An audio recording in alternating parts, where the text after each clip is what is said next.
Tiriliọnu mẹrin ààbọ̀ náírà ní Sanwo-Olu buwọ́lù fún ìpínlẹ̀ Èkó lọ́dún 2026.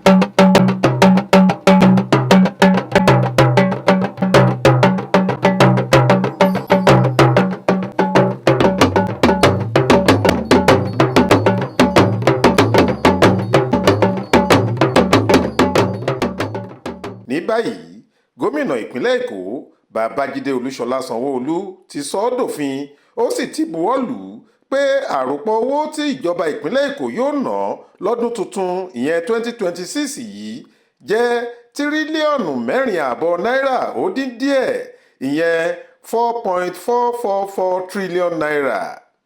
Ọ̀sán ọjọ́ ajé Monday ọjọ́ 19 oṣù kínní ọdún 2026 yìí ni Sanwó-Olú fòǹtẹ̀ jan àbá ètò ìṣúná náà lọ́fíìsì rẹ̀ èyí tó wà nílé ìjọba ìpínlẹ̀ Èkó ní Aláùsá Ìkẹjà. Àbá ètò ìṣúná ọ̀hún tí wọ́n pe àkọlé rẹ̀ ní àbá ètò ìṣúná fún àsìkí tẹrútọmọ, ìyẹn budget of shared prosperity, ni wọ́n ló máa jẹ́ kí ètò ìṣèjọba nípìnlẹ̀ Èkó túbọ̀ ráàyè fẹsẹ̀ rinlẹ̀ dáadáa, tí yóò sì mú kí ìpínlẹ̀ Èkó jẹ́ àwòkọ́ṣe nínú àwọn ìpínlẹ̀ yòókù,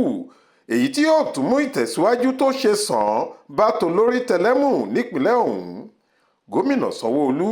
ẹni tí igbákejì rẹ̀ dókítà Kádírì Ọbáfẹ́mi Hamzat jókòó sẹ́gbẹ̀ẹ́ rẹ̀ pẹ́kípẹ́kí, ní bó tilẹ̀ jẹ́ pé ìpèníjà ọlọ́kan-ò-jọ̀kan làwọn fi wọnú ọdún tuntun yìí, tó sì tọ́ka sí àpẹẹrẹ ilé alájà rẹpẹtẹ tó jóná deérú ní ọjà Balógun tó wà lérékùṣù Èkó, àti awuyewuye tó ń ṣẹlẹ̀ láwọn ibi tí ìjọba ti ń wó àwọn ilé kẹ́jẹ́bú onípákó táwọn èèyàn kọ́ sétí odò Ọ̀sà. Síbẹ̀, Sanwó-Olú ní níṣe làwọn ìpèníjà wọ̀nyí túbọ̀ ń jẹ́ káwọn rí i pé ìyà ń jẹ aráàlú àti pé aráàlú nílò àwọn nǹkan amáyédẹrùn tó mójúmu,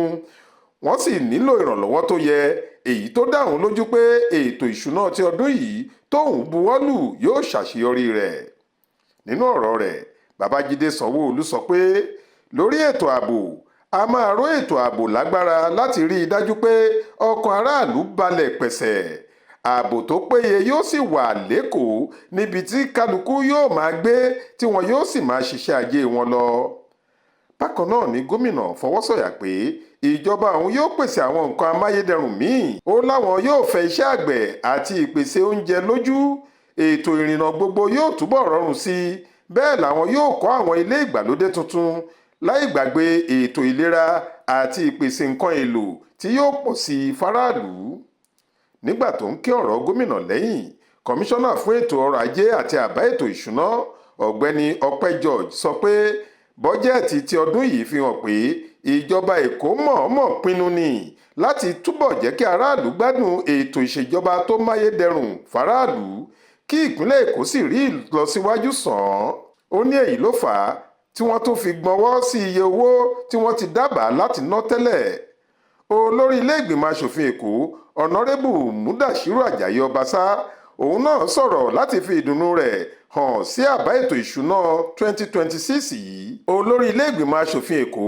ọ̀nàrẹ́bù Mudashiru Ajayi Ọbaṣá náà sọ̀rọ̀ láti fi ìdùnnú rẹ̀ hàn sí àbá ètò ìṣúná 2026 yìí. Bó tilẹ̀ jẹ́ pé olórí àwọn asòfin tó pọ̀ jùlọ